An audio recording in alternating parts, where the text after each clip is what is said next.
राघवेंद्र क्योंकि लोगों से बात कर रहे थे, आपने खुद देख लिया कि लोग उत्साहित हैं और कह रहे हैं कि हिंदू जाग उठा है।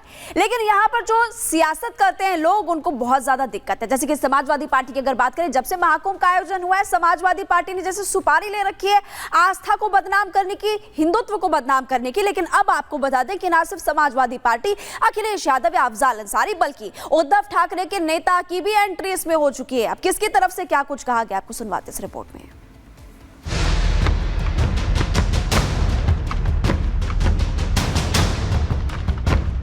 कि संगम तट पे नहा करके व्यक्ति पवित्र हो जाएगा, पाप धुल जाएगा। लग रहा है कि नर्क में तो कोई बचे ही नहीं।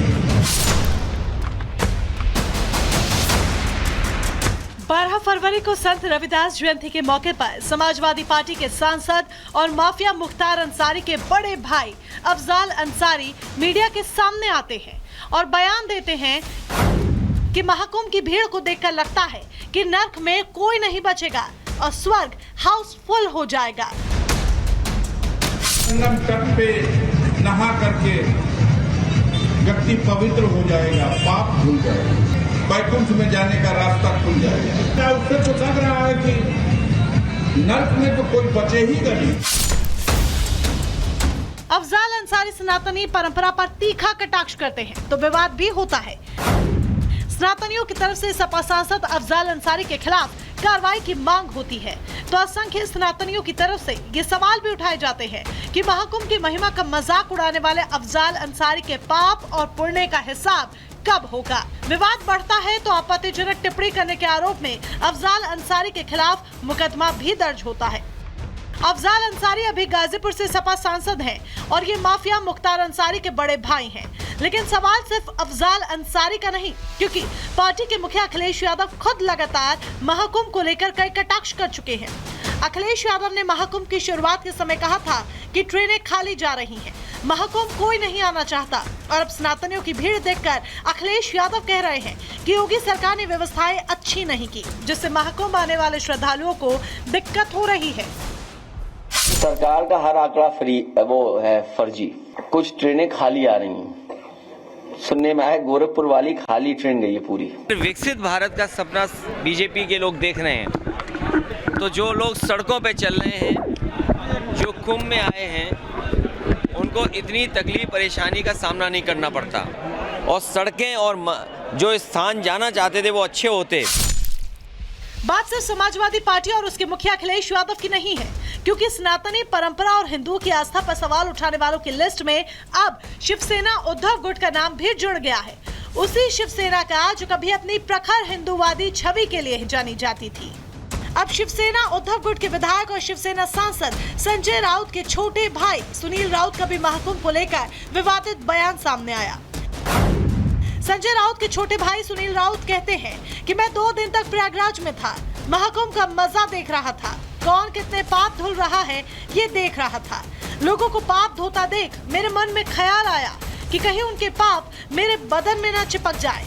ये सोचकर मैंने डुबकी ही नहीं लगाई और बिना डुबकी लगाए चला आया। आले कोई बऱ्याच लोकांनी माझ्या पाय पडले। मी प्रयागराजला होतो का आजच आलो मुंबई सकाळी। 2 दिवस प्रयागराजची मजा घेत होतो। कोणी किती पाप धुतली ती पाहत होतो आणि पाप धुतलेली बघता बघता मला असं वाटलं की पाप माझ्याच अंगाला चिकटतील की काय, म्हणून मी डुबकीच मारली नाही।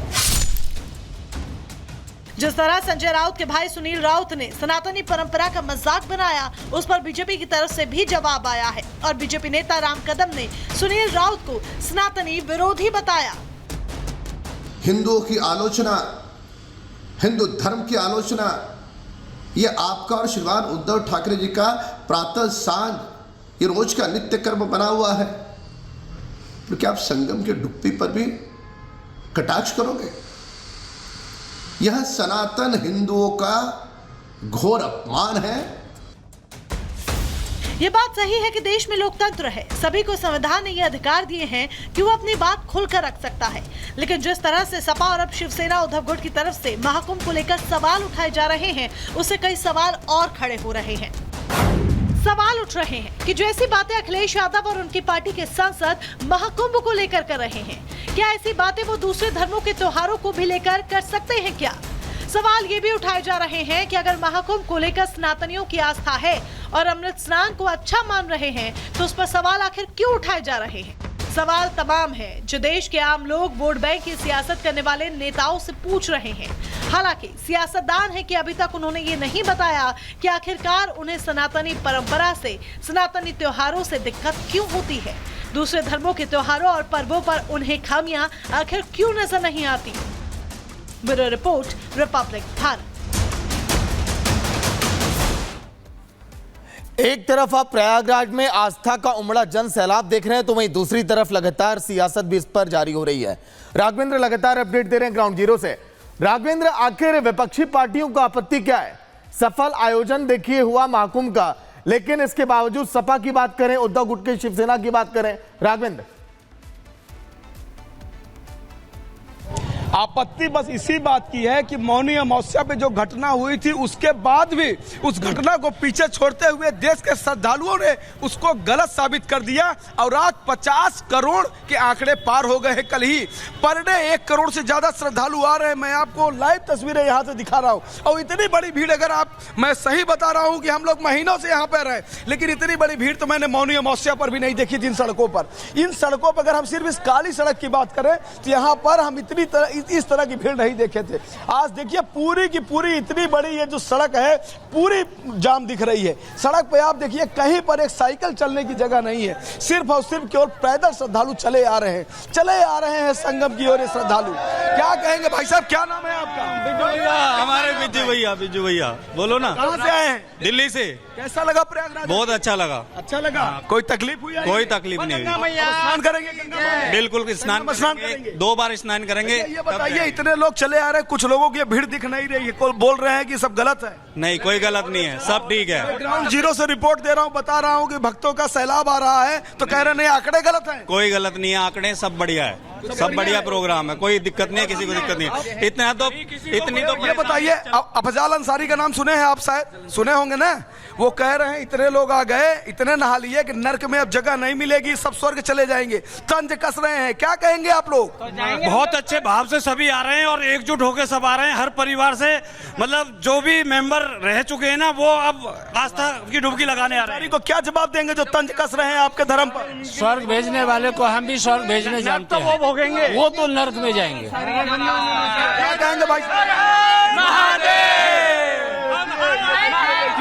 तो हर हर महादेव की गूंज सुनाई दे रही है। राघवेंद्र लगातार लोगों से बात कर रहे हैं और आपने खुद सुना कि लोग कितने ज्यादा उत्साहित है। बहुत बहुत शुक्रिया राघवेंद्र, तमाम तस्वीरें लोगों से बातचीत करने के लिए। और चल अब आपको अगली बड़ी खबर हम बताएंगे, और अगली बड़ी खबर दरअसल मुंबई से हम आपको बताने वाले हैं। और मुंबई के न्यू इंडिया कोऑपरेटिव बैंक से जुड़ी हुई खबर आपको बताते हैं कि गड़बड़ी का मामला इस बैंक में, जिसकी वजह से कल भी हमने आपको बड़ी खबर बताई थी कि लोग परेशान हो रहे थे। कोऑपरेटिव बैंक में गड़बड़ी का मामला, और मुंबई पुलिस के आर्थिक अपराध शाखा ने जांच शुरू कर दी। एनआईसीबी के पूर्व जनरल मैनेजर ने दादर पुलिस स्टेशन में 122 करोड़ की धांधली की शिकायत की थी।